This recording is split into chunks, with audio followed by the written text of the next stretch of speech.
Hello, good morning, one and all. Welcome back to Football Therapy with me, your host, Jan. I'm doing well, friend. I really do hope that. Welcome back to this beautiful studio outside Stamford Bridge, and welcome back to Chelsea News.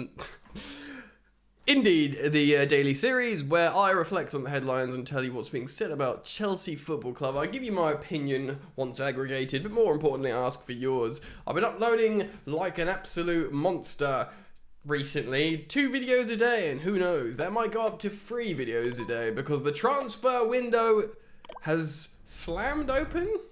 And yes, we are in business. Chelsea are fast at work. We have been behind the scenes, as often Chelsea are. So make sure you do subscribe and turn on the bell because I will upload lots of content trying to get you all the news first if I am able.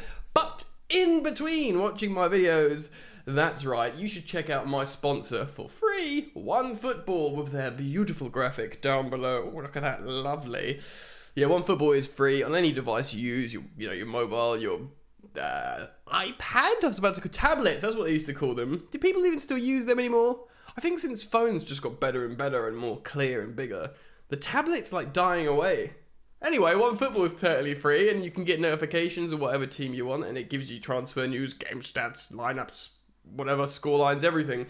Click the link in the top of the description. If you're yet to do so, check out OneFootball now. It's totally free. Do yourself that favour. Right then, ladies and gentlemen, there's a few articles to go through, updates on certain evolving and ever-changing stories, but let's start off with The Express. Stuart Ballard writing about actually how Chelsea can make 6 more signings, which, boy howdy, is a headline in itself. Of course, the main issue of Chelsea is being coached to play football. That is the main issue.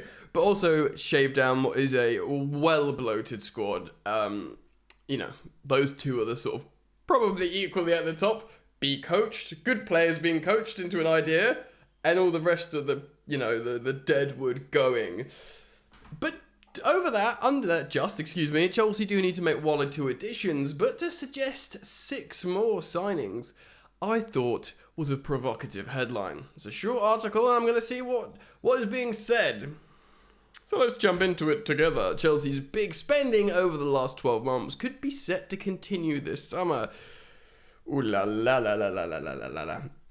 Mauricio Pochettino may well be financially backed as much as Thomas Tuchel and Graham Potter, with Chelsea reportedly ready to make as many as 6 new signings this summer. Incredible. Pochettino faces a tough task in trying to turn things around at Stamford Bridge after a disappointing season for the Blues last year. I'd argue disappointing is an understatement for terminology. It proved to be a baptism of fire for the new Chelsea owners. Yes, I agree with that, but they also decided to bring a can of gasoline. Do you know what I mean? Where there is fire, we will carry gasoline. I don't think anyone will ever get that reference. Chelsea owners, despite their lavish spending, big money was spent on the likes of Enzo Fernandez, Wesley Fofana, Michailo Mudryk, 3 very good players actually, as 14 permanent first-team signings were made. So that's excluding Zakaria and Joao Felix. Certainly Felix is like high profile. 14 permanent signings. Would you say it like that? It is like Nottingham Forest kind of stuff levels. Chelsea were able to circumnavigate. It's a word I don't ever use. I'd just say navigate. Chelsea were able to navigate financial fair play regulations through the process of amortization by handing out those really long contracts so the fee could be split up over that long period. Despite the tactic, it was suggested that Chelsea's spending will slow down this summer with Pochettino in charge. Yes, also, it does seem like UEFA, who do the European financial regulations, will change that in the summer. So maybe if Chelsea make deals quickly, before a rule change, they could still sign players on long-term deals to try and navigate the financial fair play, but I don't know if and when that rule is being changed that was spoken about. However, the Times report otherwise, with the club prepared to sign as many as 6 new players. It does claim Chelsea have an arrangement depending on how many players leave this summer. Well, you could also say 6. I suppose Nkuku could count as one. And then you got the midfielder, goalkeeper, and striker. So that's already 4. So what's the other 2? And it could be like another couple of youngsters that don't turn up until they're 18. And then suddenly it's like, oh yeah, maybe. Trimming down the bloaters, playing a squad will be Pochettino's first task. And how? Amen. But he's still set to be given funds for his own signings. As the reports point out, Chelsea's interest in players like Andre Onana, good. Marc Mignon reportedly has turned us down. Lautaro Martinez, us raising collective eyebrows at Lautaro on whether he's the answer or not. But, of course, we are yet to do a lot of negotiating with Inter. More on that in a moment. And Moises Caicedo, of course, is a top target. And Chelsea do have a loyalty card with Brighton, as many of you laughed at. A new number 1 is wanted in goal. Edouard Mendy is expected to leave, and Chelsea might sell Kepa Arrizabalaga. Mason Mount, Kovacic, Ruben Loftus-Cheek are all being linked with moves away. And then, of course, United are about to set a bid for Mason Mount. And N'Golo Kante is leaving, for the Saudi Arabian club Al Ittihad, and has already signed, which we spoke about yesterday.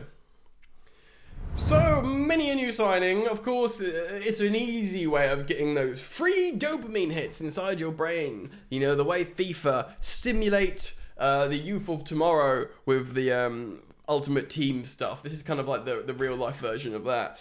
So, we'll see what happens. I think we'll all get excited with just players leaving. Stuff that makes us remember, have PTSD, back to this season. We don't want to remember that. So yes, that would be good. Now listen, I'm going to reference Sempre Inter, which is like an Inter Milan website aggregating Inter news. I guess this possibly is a translated website, so if it is, if it sounds peculiar, that will be why. But they're citing Gianluca Di Marzio, of course, Italian journalist, giving us, because there's so much happening, Chelsea are intrinsically linked apparently with Inter Milan Internazionale this window. Inter Milan are keen on both Romelu Lukaku and defender Kalidou Koulibaly, which we know about, but what is interesting is they want Koulibaly on loan. Which is just, it's still better than nothing, because he's got massive wages on the books. Getting them off is good, and it still offers Chelsea an opportunity to negotiate maybe Onana, or the aforementioned also Lautaro Martinez, should he be a top target for Maurizio Pochettino. This is according to Sky Sport Italia transfer market expert Gianluca Di Marzio, who reported live on air yesterday evening via Inter 1908 that the Nerazzurri will not only try and bring back Romelu Lukaku, but will also ask to loan Kalidou Koulibaly from the Blues on similar terms. Of course, Chelsea are set to have this big meeting with Inter soon, where they'll have loads of things on the table. Lukaku will, of course, be pushing for a move. We'll speak about him in just a bit more detail in a second. In just a second. The 30-year-old Belgian international will initially return to Chelsea, as the Nerazzurri CEO Beppe Marotta already confirmed. Well, he has to report back anyway, I think. Then it will be up to the two clubs to agree another loan deal. It speaks, of course, as well of the interest and Kalidou Koulibaly, the 31-year-old Senegalese defender. They want him on loan for similar. I don't know how I feel about this. They basically want to take advantage of Chelsea again, but at the same time, it might be our best option. And we know there is concrete interest, like genuine interest, for Trevoh Chalobah, our right-sided defender, and of course midfielder Ruben Loftus-Cheek, who looked like he was going to Milan. But now Maldini's been canned. It does look like that deal is off, so Inter might take advantage, and they know there is strong interest for their goalkeeper. Behind the scenes, Inter Milan might be thinking, alright, ideally we don't want to lose Andre Onana. He's like, our best player in the Champions League final. But Dzeko is going to be 47 next season. We need to try and get Lukaku back fit and in the starting lineup. Should we loan him again? We want a defender. Koulibaly can play really well in Serie A. We want this defender and midfielder. Loftus-Cheek and Chalobah. Maybe they only get one, but even if they get one, we're still in a strong bargaining position for them to, if they get Lukaku, Koulibaly are both on loan, and they buy either Chalobah or Ruben Loftus-Cheek on a permanent. Surely we are in a strong negotiating, bargaining position. We're relieving ourselves of multiple players' wages, hundreds and hundreds of thousands of pounds a week, and we are, freeing up the squad. And we are just putting ourselves in a strong negotiating position to just get our Nana, We might go in strong and be like, right, we want your striker, Lautaro, and we want your goalkeeper. And it might be like hashing it out for ages. Or maybe we can just find common ground, man. On Romelu Lukaku, he considers a move to the Saudi League as a premature move as a 30-year-old. He's about to turn 30 or is 30 years old. According to La Gazzetta dello Sport, Lukaku thinks leaving for Saudi Arabia age 30 is premature, and he wants to continue playing in Europe, even if Chelsea and Inter can't reach an agreement on another loan deal. Well, that bubble was popped rather quickly, but where would you go, Big Rom? You're so desperate not to go play at Chelsea, and if Inter literally can't find a way, then we spoke about yesterday in yesterday evening's video, and it's a good opportunity to remind you, 2 videos a day, so make sure you subscribe and hit the bell when you subscribe. It's important. We reacted yesterday evening to that story and what the Saudis, how they could, relieve Chelsea of this burden and maybe give us a good transfer fee. And maybe they still could if that does come to pass. Who knows? Maybe Romelu Lukaku feels like, look, there's nowhere else to go. I can earn a lot of money here. I can just get out, of the headlines and this stress and just go and put my feet up and earn tens of millions of pounds a year. Doesn't sound like a bad option when all has come to pass, does it? We'll see what happens. But what teams, where's, who's going to sign Lukaku? Maybe Galatasaray? That's right. The manager of Galatasaray, Okan Buruk, I hope I'm saying that right. He's been quoted saying this.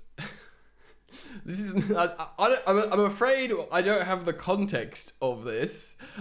This was cited by a Twitter account, CFCPYS Pice. I don't want to pronounce it differently, but he has cited at Pen Pasindevas app. Anyway, it's this guy doesn't aggregate false information. So, the manager of Galatasaray has been quoted, "We have a lot of players that we want from Chelsea." Well, we have a big catalogue. We have a lot of stock at the moment, as you can see. If you go to the east wing of players for sale, or this shelf over here, we've got a lot. So, and a lot of teams will think, and a lot of sporting directors and indeed managers and club owners will think Chelsea is there, ready to be taken advantage of.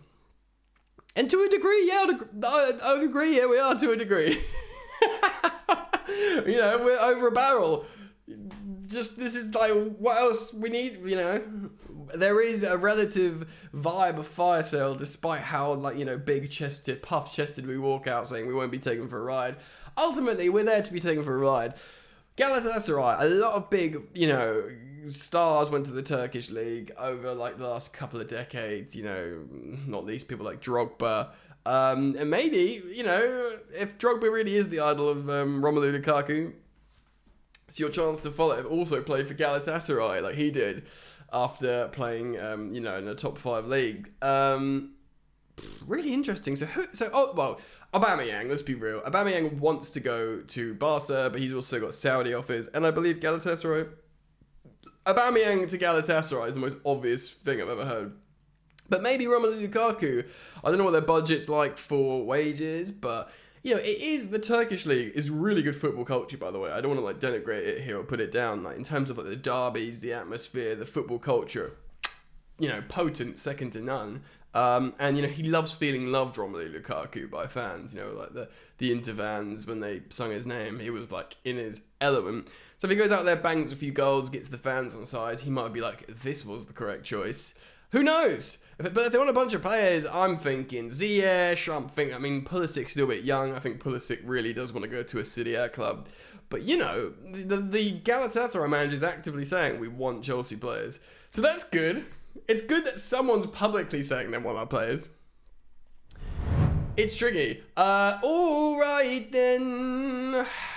Chelsea are going back in for Dusan Vlahovic. Chelsea reportedly ready to send Pulisic over to Juventus to help us secure the signing of Serbian international and striker Dusan Vlahovic. Now, this would be, I suppose, a welcome signing. He's been listed as a £68.4 million target. So I guess, what's that? 75 million euro or something? Or 8 million? Anyway, a lot of money. Oh man, like Dusan Vlahovic did really well before he got his move to the old lady, Juve, and hasn't really set the world on fire. I don't know, he shows glimpses of being really good. Of course, he's still really young, he's early 20s. I don't know how I feel about this signing. I'll be more warm to Lautaro. Lautaro's coming off a really hot season, scoring loads of goals. And of course, he's from Argentina, like our new manager, like Enzo Fernandez. You'd back Enzo to get a good relationship with him, you know, playing the ball to Lautaro in behind. You fancy there'll be something there. And if all things go well, Enzo Fernandez should be playing a little bit further up next season. You know, of course, not as a lone pivot, essentially. I don't know, man. I mean, Dusan Vlahovic, it's a striker. It's a different option. It's an actual centre forward that's not, you know, really old like Aubameyang, and it's not, you know, Kai Havertz, who's not a striker. So it's really tough. My main issue with this is because he's still quite young. He's not like Galactico player young, which makes me think Armando Broja, like, you know, I know you can have two strikers, but we're not in Europe. And I'd be more inclined to sign like an elite striker scoring a lot of goals in his element for Broja to learn with. But if he's close to Broja's age and he's not that firing on all cylinders and he's going to cost best part of £70 million, am I wrong, or just get him in and then you've got two proper centre forwards, Broja and Vlahovic, move on, you've got what you need, the inventory, start coaching them, the rest is academic, Jan. Is that the situation? Is that what I should be saying? I don't know. Let me know what you think. I defer to all your football knowledge out there watching this video. Please do comment down below and let me know what you think. You may just agree with me. You may disagree with me. I look forward to reading your comments and finding out. Thank you for liking the video. It means a lot. Thank you for subscribing, and do consider clicking and checking out OneFootball. Link in the top of the description. Of course, it's free. Au revoir.